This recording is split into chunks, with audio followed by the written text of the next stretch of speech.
He said the same thing. I don't believe, and he doesn't believe that there are kids, because you don't yank around and use Whoever alleged. heard of a baby bump or being so variable, and not to mention swinging from side to side? Oh, let's do the cha-cha, or shall we do chubby checker?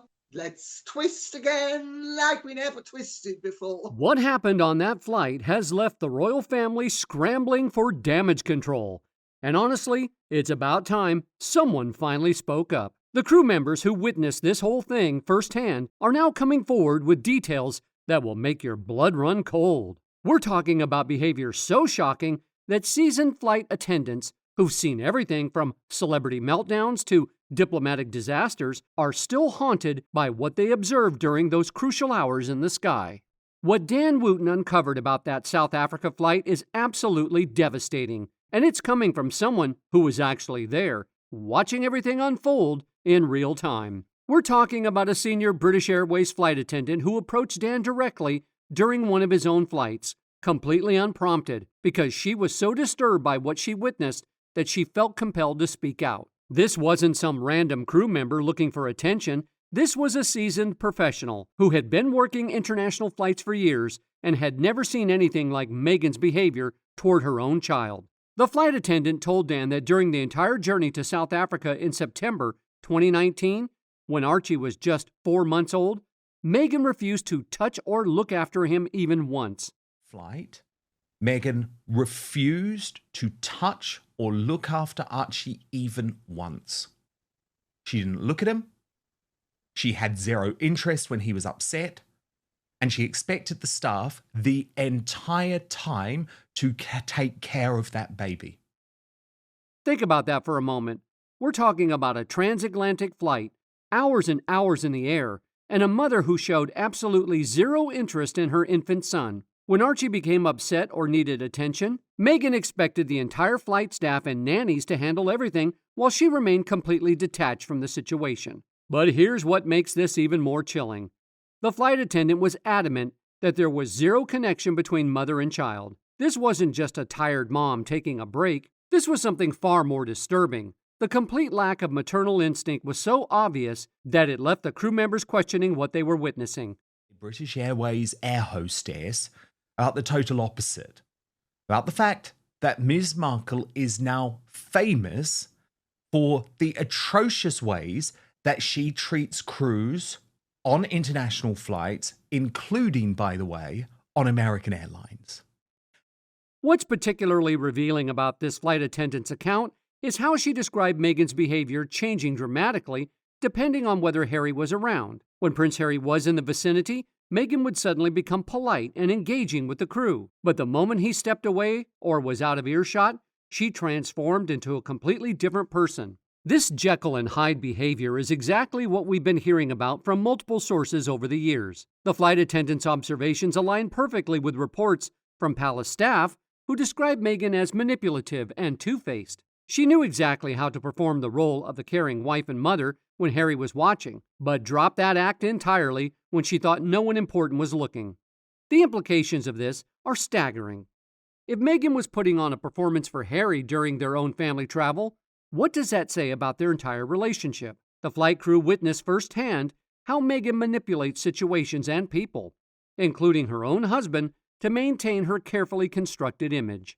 However, Meghan's behavior was apparently not an isolated incident. You see, Wooten discovered that Meghan's appalling treatment of airline staff goes back years, long before she even met Prince Harry. During her time filming Suits, when she was flying frequently between Toronto and Los Angeles, Meghan had already developed a reputation among airline crews as one of the most difficult celebrities they'd ever encountered. Multiple American Airlines staff members told Dan that Meghan was absolutely the worst celebrity they ever had to serve. They described her behavior as diva-like, rude, cold, and demanding. She would consistently demand free upgrades to first class despite purchasing economy tickets, and her attitude toward the crew was nothing short of abysmal. This pattern of behavior is crucial because it shows that Meghan's treatment of staff isn't something that developed after joining the royal family or due to the pressures of royal life. This is who she fundamentally is as a person, someone who looks down on service workers and treats them as beneath her. This is not new. Meghan Markle had a reputation with airline staff for many years before she even entered the royal family. And this was because, of course, she would often crisscross from across the Atlantic in order to attend Soho House events and also in order to attend filmings for movies. And while Dan was exposing Meghan's flight behavior, Lady Colin Campbell was dropping even more explosive revelations about the children themselves. In her conversation with Dan, Lady Colin revealed that she had personally contacted the palace at the highest levels to alert them about the growing public concerns regarding Meghan's pregnancies. Lady Colin didn't mince words when describing what the public observed during Meghan's supposed pregnancies. She pointed out how bizarre it was to see a baby bump that was so variable, swinging from side to side in ways that defied basic biology. Her description of the bump doing the cha-cha, or chubby checkers let's twist again, perfectly captured how unnatural Meghan's pregnancy presentations appeared to observers. A baby bump, or being so variable, and not to mention swinging from side to side. Oh, let's do the cha-cha, or shall we do chubby checker? Let's twist again like we never twisted before. Sort of. What's particularly significant is that Lady Colin confirmed that she was never told by palace officials to stop discussing the surrogate rumors. In fact, she revealed that after she started receiving tens of thousands of comments from the public about Meghan's questionable pregnancy displays, she felt compelled to alert the palace because she believed they needed to know what was being observed and discussed. The most damning revelation came from Meghan's own family. Through his daughter, Samantha, Thomas Markle has cast serious doubt on whether Meghan actually gave birth to Archie and Lilibet. This isn't coming from royal watchers or conspiracy theorists. This is coming from Meghan's own father, someone who should have intimate knowledge of his daughter's life and circumstances. Thomas Markle's doubts are particularly significant because fathers typically have access to information about their daughters' pregnancies and births that the general public wouldn't. The fact that he's questioning whether his own grandchildren were actually born to his daughter suggests there are serious inconsistencies in the story that Meghan has presented to the world. He said the same thing. I don't believe, and he doesn't believe, that there are kids, because you don't yank around and use alleged children as. What makes Thomas Markle's allegations even more explosive is the specific timing he revealed. According to Samantha Markle, her father told her that 9 months before Archie was allegedly born, Meghan picked up her frozen eggs. Think about the implications of that statement. Thomas wasn't just making a casual observation. He was providing specific details about Meghan's reproductive choices that only someone with intimate family knowledge would possess. The fact that he mentioned frozen eggs 9 months before Archie's birth proves that he had advanced knowledge of plans that didn't involve a natural pregnancy. Thomas Markle's confusion about the surrogacy situation is particularly telling. In interviews, he expressed genuine bewilderment about why there would be such a secrecy if surrogacy was used. He questioned the need for surrogacy in the first place, stating that he could not imagine anybody else carrying the child apart from his daughter. This wasn't the reaction of a father who had been informed about his daughter's reproductive choices. This was the reaction of someone who was completely blindsided by the circumstances surrounding his grandchildren's births. Even more damaging is how Thomas Markle found out about Meghan's pregnancies. He wasn't told directly by his daughter. He learned about them through media reports like any other member of the public. What kind of daughter doesn't tell her own father that she's expecting his grandchildren? This complete exclusion from such monumental family news is evidence that Thomas was deliberately kept in the dark because his knowledge of Meghan's reproductive situation would have exposed inconsistencies in her public narrative. Remember, Archie was not born at the hospital where all royal births take place, Right. and we were lied to about the timing and when she apparently went into labor. I was covering all of that very closely. Samantha Markle's willingness to share her father's doubts publicly shows just how concerned the Markle family is about the truth. They're not just questioning Meghan's behavior or choices, they're questioning the fundamental facts about the existence and origins of the children who are currently in the line of succession. Samantha's frustration is palpable when she says, if they used a surrogate, admit it. Instead of lying to the world, just say we're using a surrogate. The Markle family's position is particularly damaging because they have nothing to gain from these revelations. Thomas Markle has repeatedly expressed his desire to meet his grandchildren and reconcile with his daughter. By questioning the legitimacy of their births, he's essentially ensuring that any chance of reconciliation is permanently destroyed. No one would make such devastating allegations against their own family unless they genuinely believed there were serious deceptions taking place. What's most disturbing is how Thomas Markle's own words reveal the depth of his confusion and hurt. He's spoken about wanting to meet grandchildren he's never seen, expressing sadness that they're being denied their royal birthright. But underlying his public statements is a father's genuine bewilderment about the circumstances that don't add up. His comments about frozen eggs and surrogacy aren't the ramblings of an attention-seeking estranged father. They're the confused observations of someone who has pieces of information that don't fit the official narrative. The fact that both Thomas and Samantha Markle are willing to risk permanent estrangement from Meghan by speaking about these doubts is enough evidence that they believe the truth is more important than family harmony. These aren't people looking for fame or money. They're family members who feel compelled to speak out about what they see as a fundamental deception being perpetrated on the British public and the royal family itself. The thing is that there are many plot holes in Meghan's narrative, and one of them was hidden in plain sight. Lady Colin Campbell's analysis of Archie's birth certificate reveals disturbing inconsistencies that raise serious questions about what actually happened during his supposed birth. She explained that Harry was the one who registered Archie's birth and provided all the details to the registrar.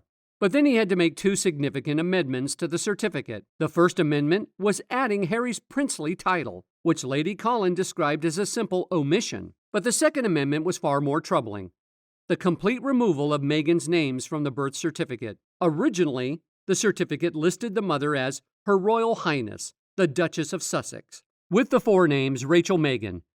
But those four names were subsequently removed. Lady Colin pointed out that the only reason those names would be removed is if Harry had given erroneous information to the registrar. This suggests that whoever gave birth to Archie may have entered the hospital using Meghan's identity, but wasn't actually Meghan herself. The removal of her specific names from the official record is a red flag that something wasn't right about the birth circumstances. What makes the situation even more complex is the legal reality that Lady Colin Campbell outlined.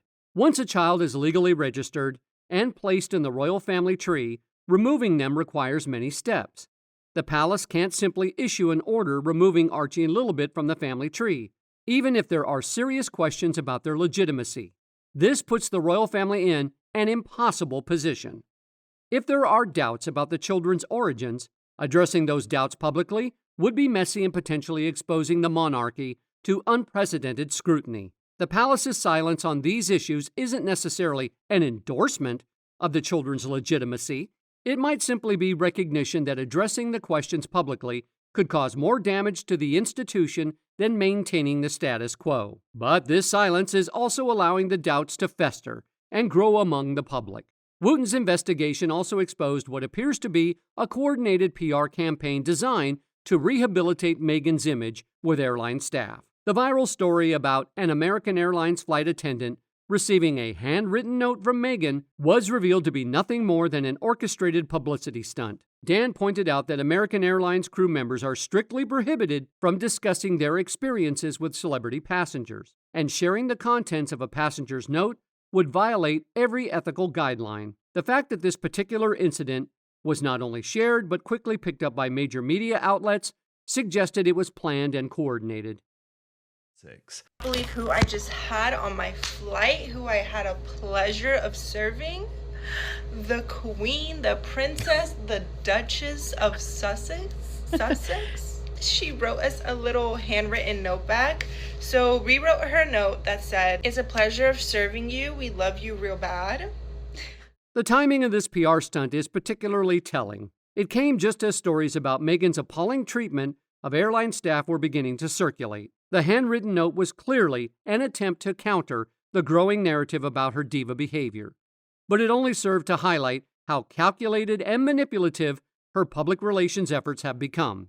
What's most insidious about this orchestrated incident is how Meghan deliberately exploited the very system that protects airline workers from retaliation. She knew exactly what she was doing when she crafted this fake positive story, understanding that the real victims of her mistreatment couldn't speak out to contradict it. The flight attendants who have witnessed her appalling behavior are trapped in a web of legal obligations that prevents them from defending themselves against this manufactured narrative. This calculated manipulation reveals the depths of Meghan's strategic thinking. She's not just trying to rehabilitate her image, she's actively weaponizing the confidentiality agreements that airline staff are bound by to create a false counter-narrative. The crew members who have experienced her diva tantrums firsthand are forced to watch in silence as she paints herself as the gracious celebrity who writes thoughtful notes to the hard-working staff. The audacity of using the very people she's mistreated as unwilling props in her PR campaign shows a level of narcissistic manipulation that's truly heartbreaking. She's essentially holding their professional obligations hostage to rewrite history in her favor, knowing they can't fight back without risking their careers and facing potential lawsuits. So desperate to be liked, but doesn't want to change anything about who she is in terms of just being authentic. And I think she has to make these little stunts to make herself seem likable. And it's just But here's the thing that really gets me. This two-faced behavior isn't limited to how she treats airline staff. We're seeing the exact same pattern with how she presents herself as a mother. I'm not saying every celebrity mom has to be perfect, but the level of deception here is absolutely staggering. Meghan has mastered the art of appearing to be the devoted mother of the year while apparently doing absolutely nothing to actually raise these children. Think about it.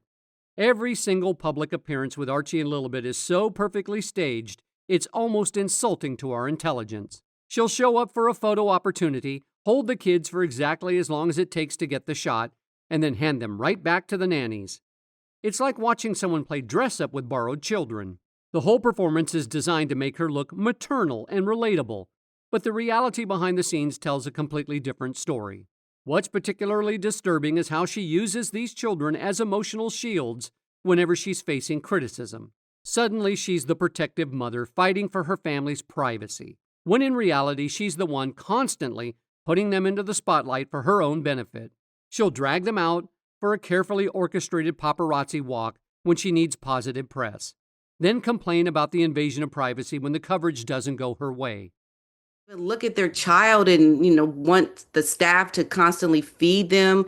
She doesn't want anything to do with her own children. They are props in this whole PR game that she is playing to make her look like a loving mother. She is nothing to be admired. Her true self is nasty. The most telling part is how different her behavior is when she thinks no one important is watching. That flight attendant's account of Meghan completely ignoring Archie for an entire transatlantic flight while expecting the crew to handle everything, that's the real Meghan. The loving mother act is just another performance in her endless repertoire of manipulation tactics. She's essentially turned motherhood into a brand, using her children as accessories to complete her image as the modern, relatable royal. But when the cameras stop rolling and the photo shoots in, she apparently can't be bothered with the actual work of parenting. It's all about the optics, never about the genuine connection or care that real mothers naturally feel for their children. Despite the efforts to suppress these stories and silence the witnesses, the truth about Meghan's behavior and the children's origins is slowly coming to light. Dan Wooten's courage in reporting the flight attendant's account, Lady Colin Campbell's willingness to share her communications with the palace, and the Markle family's decisions to speak out are all cracks in the wall of silence that has protected these secrets. The fact that these revelations are coming from multiple independent sources, from airline staff to royal insiders to family members, makes them impossible to dismiss as coordinated attacks or conspiracy theories. The consistency of the accounts and the credibility of the witnesses suggest that we're finally getting a glimpse of the reality behind Meghan's carefully constructed public image. As more people find the courage to speak out and more evidence emerges, the full extent of the deception will become clear. The British public deserves to know the truth about the people in their line of succession, and the royal family deserves to know whether they've been victims of an elaborate fraud that could ultimately destroy the institution they've spent their lives serving.